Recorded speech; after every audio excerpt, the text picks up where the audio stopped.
પત્ર ભરવામાં આવી રહ્યા છે ત્યારે સુરતના વનિતાશ્રમ ગ્રાઉન્ડથી કલેક્ટર ઓફિસ સુધી જે છે આમ આદમી પાર્ટીના ઉમેદવારો છે જે ઉમેદવારી પત્ર ભરવા જઈ રહ્યા છે પોતાના સમર્થકો સાથે ઉમેદવારી પત્ર છે જે ઉમેદવારો ભરવા જઈ રહ્યા છે। આજે સુરત શહેરમાં ગોપાલ ઇટાલિયા જે છે હાજર રહ્યા છે પોતાના સમર્થકો અને પોતાના જે ઉમેદવારો છે એમની સાથે રહીને મોટી સંખ્યામાં રેલી કાઢીને ઉમેદવારી પત્ર કલેક્ટર કચેરી સુધી ભરવા જઈ રહ્યા છે। ઉમેદવારો આજે સુરત શહેરમાં જે છે આમ આદમી પાર્ટીના ઉમેદવારો ઉમેદવારી પત્ર ભરવા જઈ રહ્યા છે। ગોપાલ ઇટાલિયા આપણી સાથે મોજૂદ છે, તમામ ઉમેદવારો આજે મોજૂદ છે।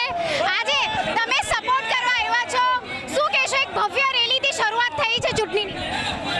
આજે આમ આદમી પાર્ટી દ્વારા સુરત મહાનગરપાલિકાના ઉમેદવારોનું ઉમેદવારી પત્રક રજૂ કરવા માટેની આ વિજય સંકલ્પ રેલી છે।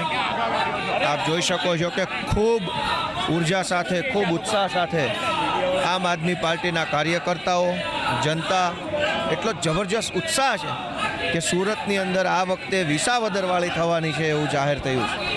આમ આદમી પાર્ટીના કાર્યકર્તાઓનું કહેવું છે કે ડર હતો એટલે મોડે રાત્રે નામ જાહેર કર્યા છે। ભાજપે આજે ઉમેદવારી પત્રક ભરવાનો છેલ્લો દિવસ છે।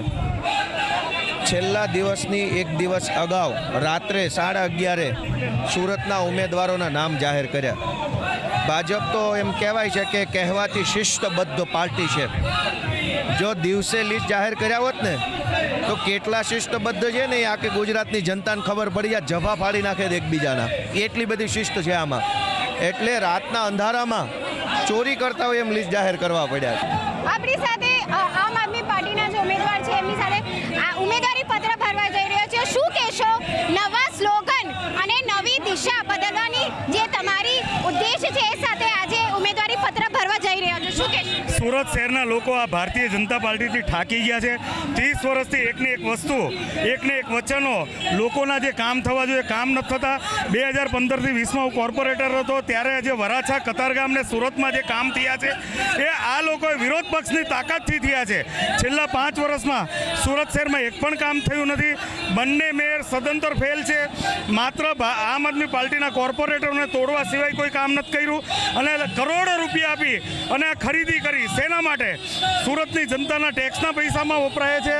આમ આદમી પાર્ટીના મેયર બનશે આ વખતે અને સુરત શહેરમાં એક નવો સૂરજ ઉગશે અને એવું લાગે છે કે આ વખતે લોકો, સુરત શહેરના લોકો, ગુજરાતના લોકો પરિવર્તન માંગી રહ્યા છે। આજે તમારી સાથે સમર્થન આપવા માટે ગોપાલ ઇટાલિયા આજે હાજર છે, શું કહેશો? અમારી સાથે સમર્થન આપવા માટે ગુલાબસિંહ જે દિલ્હીથી આવ્યા છે ધારાસભ્ય, ગોપાલભાઈ ઇટાલિયા છે, સંગઠન મંત્રી મનોજભાઈ સોરઠિયા છે અને એવું ગુજરાતની પૂરી સંગઠન ટીમ અહીંયા હાજર છે અને એવું લાગે છે સુરત શહેરમાં ભારતીય જનતા પાર્ટી 100% હારે છે। આ સ્લોગન કેમ? 30-35 વર્ષથી ભાજપની એકધારી સત્તા છે અને ભાજપની આ તાનાશાહીથી થાકી ગયા છે। 2021માં આમ આદમી પાર્ટી પહેલીવાર ચૂંટણી લડી ત્યારે આખા દેશની અંદરની હાલત એ હતી, ઓક્સિજનના બાટલા નહોતા મળતા। આજે લોકોને એલપીજીના બાટલા નથી મળતા। દરેક જગ્યાએ સામાન્ય માણસ, ગરીબ માણસ લાઇનમાં ઊભો છે, લાચાર છે અને લાચારીથી થાકી ગયો છે। પોતાના બાળકોને ભણાવવા માટે અઘરું થઈ ગયું છે, મોંઘું શિક્ષણ થઈ ગયું છે, ભ્રષ્ટાચાર ઠેર ઠેર ખૂબ જ વધી રહ્યો છે, ટ્રાફિક જામથી લોકો હેરાન છે, પોતાના ઘરના આંગણે ક્યાંક ને ક્યાંક દારૂ અને ડ્રગ્સના અડ્ડા ચાલે છે। એટલે સામાન્ય માણસનો આ અવાજ છે કે અમે તો આ સરકારથી, આ શાસનથી થાકી ગયા છે અને જનતાનો અવાજ આમ આદમી છે જેને સુરતની જનતા અને ગુજરાતની જનતાએ સ્વીકારી લીધા છે કે હાવ સાચી વાત છે, અમે તો એનાથી થાકી